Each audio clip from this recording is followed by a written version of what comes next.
Hi everyone, and welcome to Real Talk on Racism. I am your host, Russ Terry, and I'm super excited to have you here today because we have an amazing guest. I'm here with Lisa Hurley, who does so many amazing things, and I can't wait for all of you to hear all of her great insights. Lisa, thank you so much for being here on the show. Thank you, Russ. Thank you so much for having me. I am excited to be here.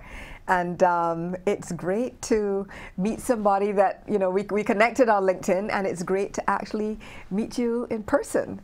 So few people are getting to do these days, right? Yes, yes. And I appreciate you coming down here to Princeton to be in studio. And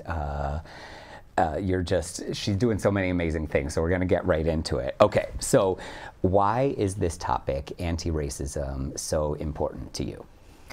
Well, I think that I've always been that person that kind of like rooted for the underdog, so to speak. And I grew up in Barbados, as you know, which is a former plantocracy. And I remember in high school seeing children, like the darker skinned children, all played outside in the fields. The lighter skinned and white children played or sat closer to the big house, closer to the hall. And so you could see in real time, you know, the plantocratic structure was still in place. And so it never sat well with me, even back then as a high school kid. And so fast forward now to George Floyd and everything that happened a year and a half ago, and I think all of these thoughts, feelings, opinions about racism, colorism, texturism, all of that came to a head for me, like it did for so many other people. And I just felt like I can't be silent anymore. We are at too important of a juncture. It's been going on for too long.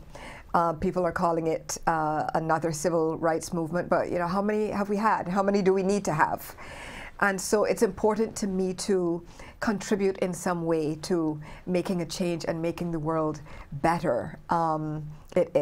It's probably not going to end in my lifetime, in our lifetime, but whatever I can do to push the needle forward so that the next generation has it a bit easier, that's what I want to do. And it surprises me as a white person to hear that, because Kenrick Ross in our second episode, he said the same thing. Really? And you know, now you've said it, so this is a trend, you know, 4 episodes into this show. And you know, my mom, who turns 78 this year, you know, she is trying to be optimistic that things will change in her lifetime. Of course, she remembers, you know, the prior civil rights movement from the 60s, because she was, you know, a 20-ish person at the time, you know, navigating that.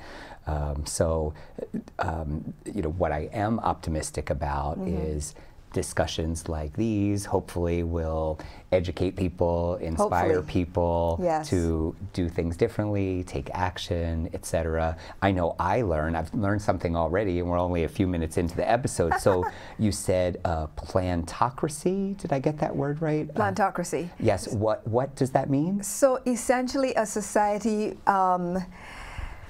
built on a plantation society. That's what plantocracy is. So in other words, sugar plantations, it would have been the equivalent in the States would have been cotton plantations. So the setup of the, you know, the white master and mistress of the house, and sort of white adjacent slaves who, as we all know, were essentially children that were the product of rape, unfortunately. And those would usually work closer to the big house or in the main house. And then, of course, the field slaves were usually dark in color and would work in the fields. And so that's how plantocracy was set up. And we see it still today. That is kind of how, if you look at racism and everything that we're fighting against, and you think about what I just said, it's structured exactly the same. And that's what we're pushing against. Yeah. And, you know, it's like, as a white person, I kind of know about some of these things, but you're informing me, and I imagine many others, in a lot more detail, which I very much appreciate. As you mentioned, we connected on LinkedIn, and her LinkedIn post gets so much engagement. It's really awesome. But I mean, you have something to say, and it's really great. And thank you. I just decided, again, around the time of George Floyd, actually, because it's George Floyd happened, the pandemic happened, and my year actually of, you know, who could have predicted? But what happened actually in January of that same year is I lost my job. So I lost my job. The pandemic became a real thing. George Floyd happened, and so all of that was happening. And so initially, when I started, I was unemployed. When I say started writing more vociferously, shall we say, on LinkedIn. And I decided two things. One is, in some ways, I have nothing to lose right now because I don't have anyone to answer to. But of course, I'm aware that prospective employers are going to be looking at my profile. However, I decided that I am not code switching. I am not muting myself. Code switching? Code switching. We will get to that. Okay. We will get to that. I'm going to take copious notes here. Copious notes. Yeah, so I am not going to code switch. I'm not going to mute myself or silence myself or dim my light or my voice in any way. I've had that done to me and for me, alas. And so this is the time, this is an opportunity to be as real and authentic and unambiguous and unapologetic as possible. And so I decided to look at it as an opportunity. And I was like, well, whoever hires me, please feel free to look at my profile and know who you are employing, because this is the person that I'm going to be. Well, I appreciate you speaking up and speaking out and being your true self. In that LinkedIn post that you made, you said, people assume that you are deficient in some way. And I've heard that too about people of color in general. One white person said to me, when we were talking about the diversity work that I do, well, how do you know they're qualified? And I was horrified, and I didn't know what to say when the person was saying that, but now I know what they're thinking because of what they said. So, you know, when you become aware that people are assuming you're deficient in some way, what effect does that have on you? A multiplicity of effects, I would say, and it varies according to the day.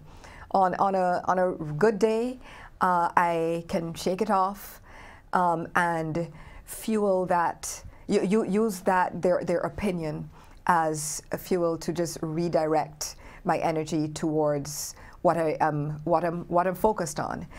It does not serve me and my purpose to entertain the opinions of people who have no bearing on my long-term goals. And so I acknowledge, I see the opinion, I feel the energy, I feel the judgment.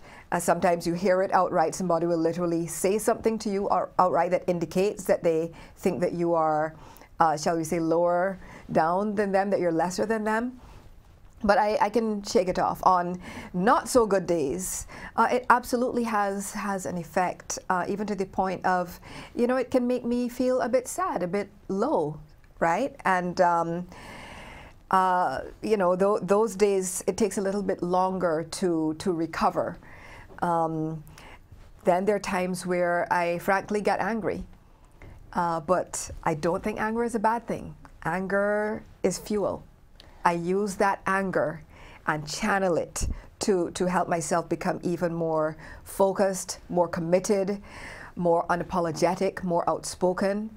And it is not in terms of proving anything to the person that's judging me. Again, their opinion in some ways has no bearing on what I'm trying to achieve, but instead using it, like I said, to do even more, go even harder and be more committed. Well, you know, it's understandable to be sad and low sometimes. It's understandable to be angry sometimes. So all of those are valid emotions based on the microaggressions or outright racism that you're experiencing. And I do agree with you that anger, if there's one benefit to it, it does motivate us to take action. Yeah. So what are some of the examples of racism that you have experienced at work? How much time do we have? I know. It's a 30-minute show. How much time do we have? Oh my gosh. At least one or two. Yes. So I have had people ask me, where are you from? Which in itself, it sounds pretty innocuous. But you know, the where are you from followed up by, no really, where are you really from? Because usually I pretend to not know what they're trying to ask, and I say, oh, I'm from Jersey. Right?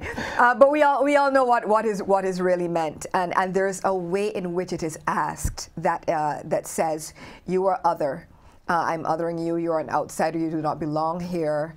I am superior to you because of whatever they perceive themselves to be, and I just want to know which box to place you in. The box is definitely beneath me, but I want to know which of those boxes beneath me I need to place you in. So I've had that question asked. I've had people say, oh, you're so well spoken. Oh my gosh. Yes. As if they're assuming that you're not going to be well spoken, and they're surprised that you're articulate. Yes. Oh my gosh. I apologize on behalf of all white people who say that, because it's the worst. It's the worst. And also, considering what I do, I am a writer by trade, a copywriter by trade, and so literally what I do is sort of play in the world of words all day, every day. Like how, why would I not be outspoken? I don't understand this. So I've had that, and it's gone from those microaggressions to, yes, there have been cases where I have actually, I have lost my job before as a result of racism. You know, we don't have time to sort of delve into it fully, but that has definitely happened. Yeah, so numerous examples.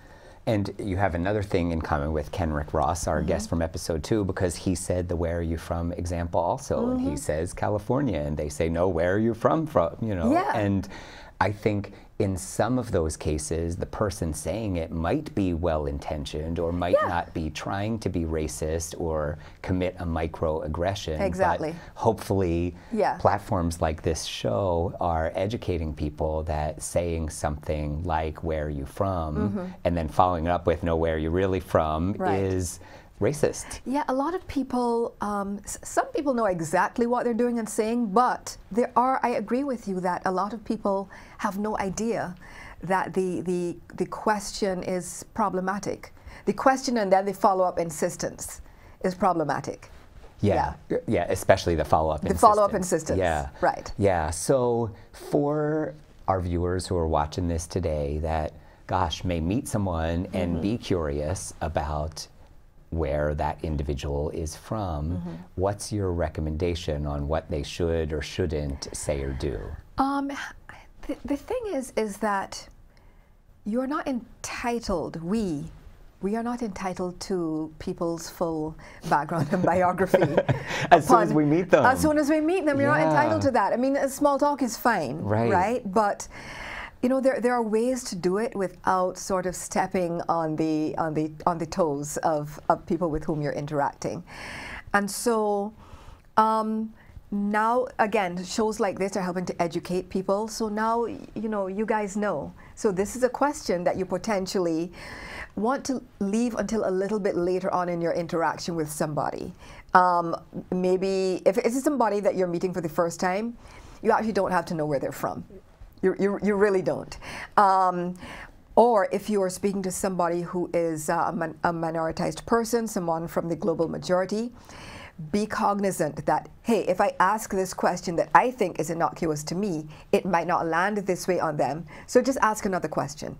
You do not need their entire biography. Yeah. You don't. And I fully take responsibility that I have been guilty of this question. I mean, even when you walked in today, I said it. And here's the thing. Okay. Again, and that's why I said wait until you are further on in your interactions with someone. Now, you asked me that, and I had zero reaction. We had a good interaction over it, actually. And you told me, oh, I have a friend in Barbados, and we had a good time. That's fine, because guess what? We've known each other. Yeah. Okay. No, we've known each other for, I think, a few months now. We have interacted, and every interaction, sometimes it's just us interacting. It's not transactional. Does that make sense? Yes. It's not, hey, Lisa, I need something or the other from you. So there is a basis for a friendship and a relationship that gives us both permission to go beyond and ask certain questions. So yeah, you're entitled, you can ask me that now. Now, had it been when we first connected, hey, Lisa, you know. Thanks for accepting my request. Where are you from?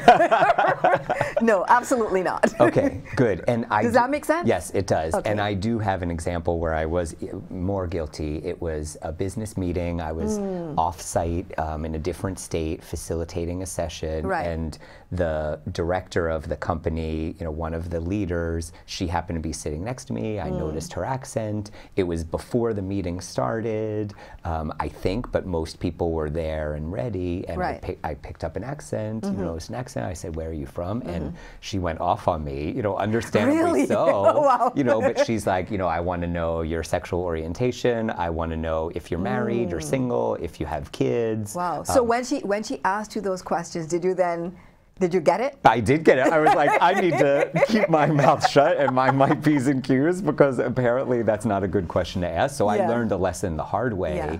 And I think, you know, it's almost like some of us, especially those of us who are white and privileged, you know, we lead this charmed life where everything is like a Saturday night cocktail party where we can ask whatever's on our mind, not realizing that it can be a microaggression. Yeah. Okay, well. But here's the thing I want to say to you is, first of all, thank you for what you're doing here, and thank you for being teachable. Thank you. Right, because that is half the battle. You know, you are one of the people that I've noticed that you have been learning, but you've taken these, whatever you've learned, whether it is recently or throughout your life experience, and now you're doing the work. Here we are, right, and putting action behind what you've learned, and so that absolutely counts for a lot. I mean, all of us are on a learning journey, right? I am as well. There is so much that I have learned just in the past year and a half, but the key is to know that you have things to learn, to have an open mind and be teachable. Well, thank you for the kind words. I'm grateful to you for saying that. Welcome. I really appreciate it. Warms my heart, makes my day. You're welcome. So one of your many areas of expertise on this topic specifically is racism based on hair, hair texture, etc. So for our viewers watching today, what are important things in that specific area for them to know? Okay, the black hair and black hair texture issue is a big one, and I believe our hair texture is the only one that seems to require legislation in order, I don't know if you're aware of this, in order for us to be able to wear our hair in the way that it grows out of our scalps. Are you familiar with the Crown Act? No.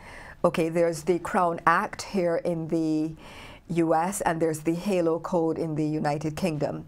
The Crown Act is basically pushed for legislation to basically legalize black hair and black hairstyles, because so many of us have experienced situations where we have been sent home from work because of how our hair is styled. Actually, I think 80% of black women, no, sorry, yeah, one third of black women have been sent home from work because of how their hair is styled.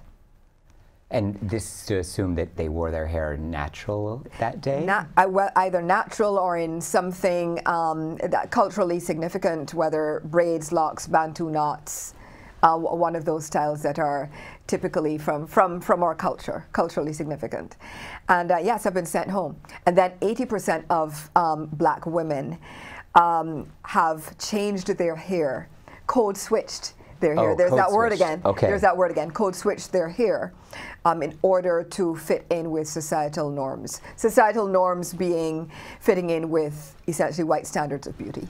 And I have heard that piece where you know, one of my best friends was a black woman, was contemplating how to have her hair for a job interview. You know, should she have the braids in? Should she have it pulled back in a conservative bun, you know, with no braids? And apparently this is something real that people of color have to think about before they go on a job interview or start their new job or whatever. It's huge, and it's exhausting because the amount of thought that you spend thinking about, will my hair be accepted? Will my hair prevent me from getting a job? Or will it, if I have a job, will it prevent me from being promoted? Will it, you know, prevent me from, it basically has the potential to affect your income and your livelihood. Literally how your hair grows or how you choose to style it. That sounds so exhausting and stressful. It is, and you have to put so much thought into it, as opposed to thinking about ideas and concepts and pushing the needle forward at work and contributing to society. No, you have to spend time thinking about, will this probably majority white company that I work in, will these people that I'm working with accept my hair as it is? Will they accept me as I am? Or will I have to code switch? Which we brought up a couple of times. So I've mentioned code switching here. So for example, many black people, not all, but many black people have naturally curly, kinky, coily hair. A lot of them, a lot of us, including myself in that number, straighten our hair, right? In order to be more accepted. And you, tying back to a question you asked earlier about microaggressions and incidences of racism at work. A slight one is, let's say I wear my hair curly most of the time, and then one day I decide, okay, I'm going to straighten it today, and then all of a sudden everyone, white, says, oh, I love your hair like this. It looks so much better this way. Yeah, I've heard it. I've heard it. Ask probably almost any black woman or woman of color, and they have heard it too, right? And so you know that you're being judged. Whether you may or may not choose to conform or change how you show up, but you know that the judgment is taking place. Another form of code switching, for example, is, I was just speaking to a friend of mine who is originally from Liberia, but to hear him speak, he sounds 100% American. And you know, he was telling me he just decided one day it just is easier to not get teased, not get judged, not get asked, where are you from? No, really, where are you from? Not get asked those questions all the time, and he just code switched his accent permanently. So code switching, if I can paraphrase to make sure I'm understanding this, means that people of color have to change who they are or the way that they do things to conform to the societal norms, the way the white people do it, etc. And again, it can be sartorially in terms of how you choose to dress. So for example, am I going to wear a conservative suit? Or am I going to wear kente cloth and a head wrap, or somewhere in between? But those choices make a difference. Those choices make a difference, and they affect your promotability. So it can be sartorially, it can be in terms, like we mentioned just now, of your one's accent and how you choose what accent you choose to use. It can be, am I going to bring my traditional dishes to work? Right? Or am I just going to, I don't know, go to the neighborhood Subway and just pretend that that's what I really like, and then only eat the food that is from my country or from where I'm from, only eat my traditional foods when I'm at home. So that, again, you don't get asked all those questions, or you don't get judged and told, oh, that smells weird, that looks weird, what is that? Right? So many ways of code switching. So one of the themes from today's show might be, gosh, for people that are not a person of color, you don't have to say everything that's on your mind. Oh my gosh, yes. That is something that I wrote in one of my posts about hair. and black hair textures, and people asking you intrusive questions about your hair, touching your hair without permission. It is a real thing. It happens all the time. It happened to me, I think it might have been a couple of years ago. I was sitting outside of Bryant Park, and a woman literally just came up to me, a stranger, and put her hands in my hair. That's awful. It is. I was in a good space that day, and I gently removed her hands from my hair, and I said, "Beloved," I said, "do you understand that you can't do that, that you cannot just go up to a stranger and put your hands in their hair?" And she said, "Oh, but it's so lovely." I'm like, "Your hair's lovely too, but I've not touched it." Right? So you don't need to do everything that you think, and you don't need to say everything that is on your mind. You don't, even if you're curious about a black person's or a person of color's place of origin, how they've styled their hair, that fabric that they're wearing, whatever it happens to be, you actually don't need to know. And they're not obligated to tell you. And you are going to survive having your curiosity unanswered. You will survive that. You will survive. You will survive. Having your curiosity unanswered. Yes. Oh my gosh. Our time is almost up. No. Lisa Hurley has been our guest today on Real Talk with Racism. Thank you. You are amazing and fantastic. I'm so grateful for having you here. Thank you so much for all the wisdom you've shared. Thank you so much. You're welcome. Great to be here. You're welcome. All right, and thank you, all of you, for watching us. Again, I'm Russ Terry. We will see you next time here on Real Talk on Racism.